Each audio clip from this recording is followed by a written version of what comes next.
ocurrió en la República Checa, que de la empresa Biotest había un laboratorio que fue uno de los receptores de este material.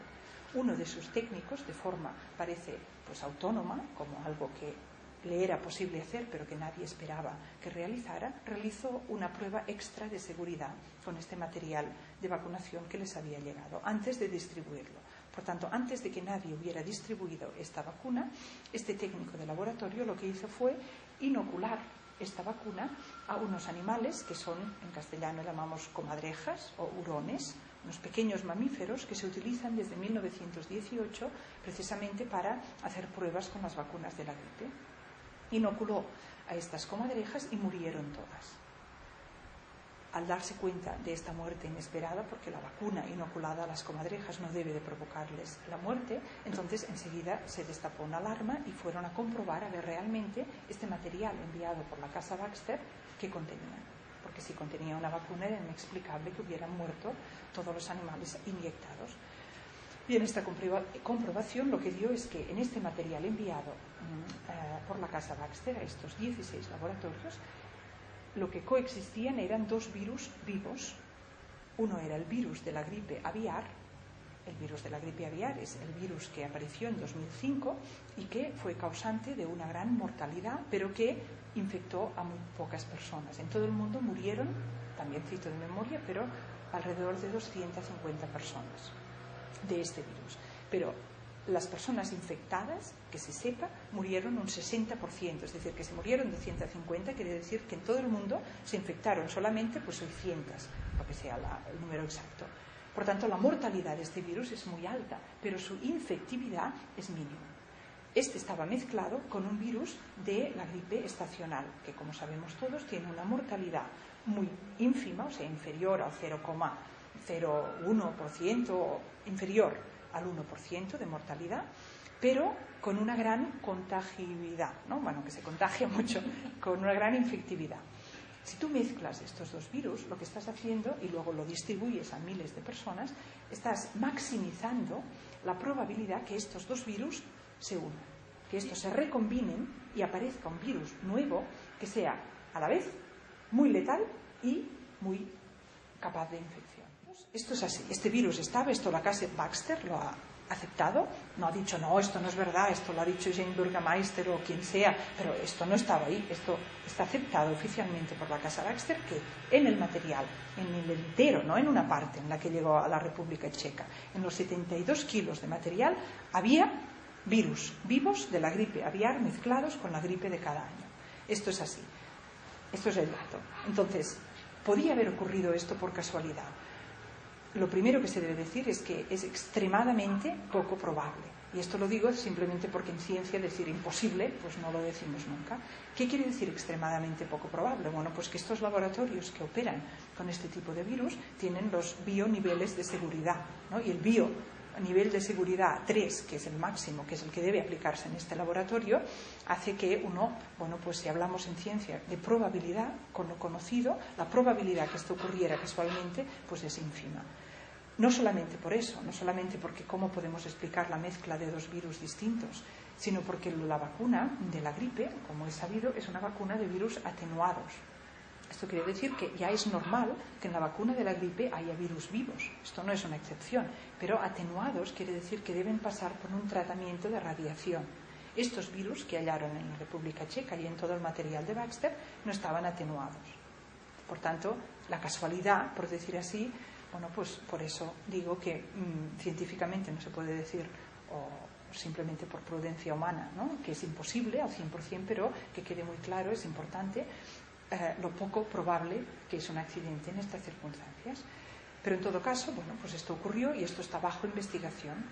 Esta periodista Burgermeister ha pues denunciado no solamente a la casa Baxter, sino que ha denunciado a la organización de la OMS, ¿no?, y ha denunciado también gobiernos de países importantes, porque, bueno, parece que con los datos que tenemos es más probable pensar que aquí haya una mala intención, y esto es lo que ella denuncia, que no pensar que ha habido unas casualidades casi imposibles de concebir. Pero yo, como insisto, es muy importante separar los datos objetivos de lo que aún no ha sido demostrado.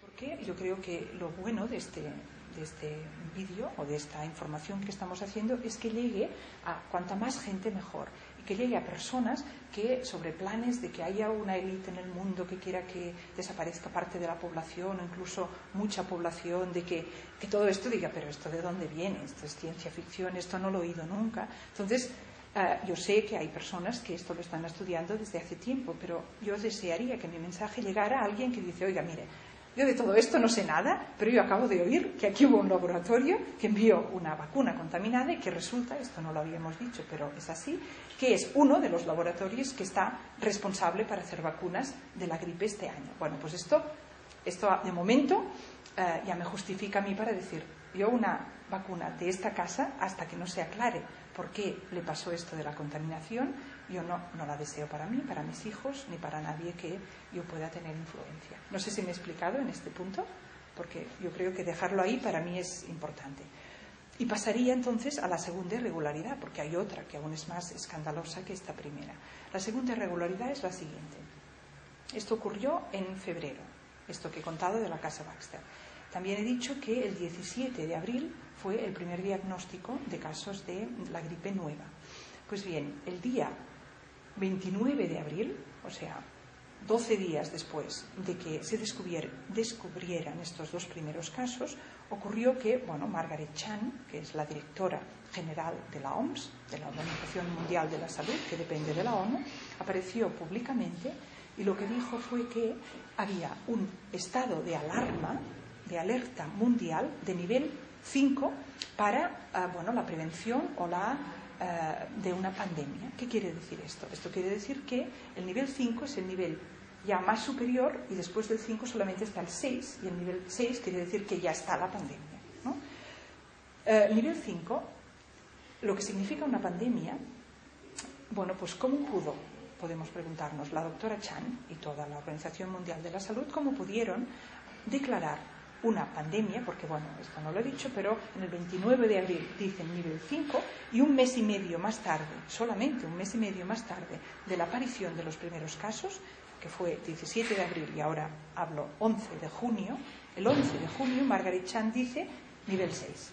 Tenemos una pandemia mundial por el virus de la gripe AH1N1. Ya está declarada esta pandemia mundial desde el 11 de junio.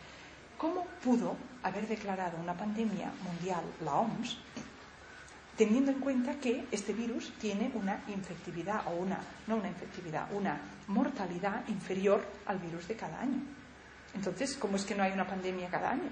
Si es peor el virus de cada año que este virus nuevo, ¿cómo no declaramos una pandemia cada año? Pues muy fácil, la respuesta es que en el mes de mayo de este año, en el mes de mayo de 2009, la OMS cambió la definición de pandemia y pasó de concebir una pandemia como una infección por un agente infeccioso simultáneo de diferentes países a la misma vez, con una mortalidad significativa de la proporción de población infectada, eliminó de la definición esta característica de la mortalidad. Y por tanto se quedó con que una pandemia sería una infección simultánea de diversos países con un agente infeccioso que tuviera alguna característica de novedad y que por tanto no se pudiera saber seguro a ver qué tipo de inmunidad tendría la población. Con esta definición nueva, que es definición, y esto lo cito del British Medical Journal, por ejemplo, o sea que insisto que todos los datos que estoy dando no son de prensa alternativa, que me merece el máximo respeto, pero creo que es importante porque saber que esto todos son datos de las revistas de más prestigio y absolutamente, mainstream, que dirían en inglés, sin ninguna sospecha de tendenciosidad. Pues bien, esta definición cambiada fue del mayo de este año. Si desaparece el requisito de mortalidad de la definición de pandemia, como ya he dicho, entonces nos debemos preguntar, ¿qué es lo que impide que cada año la gripe normal sea declarada una pandemia? Y la respuesta es, con esta definición no lo impide nada.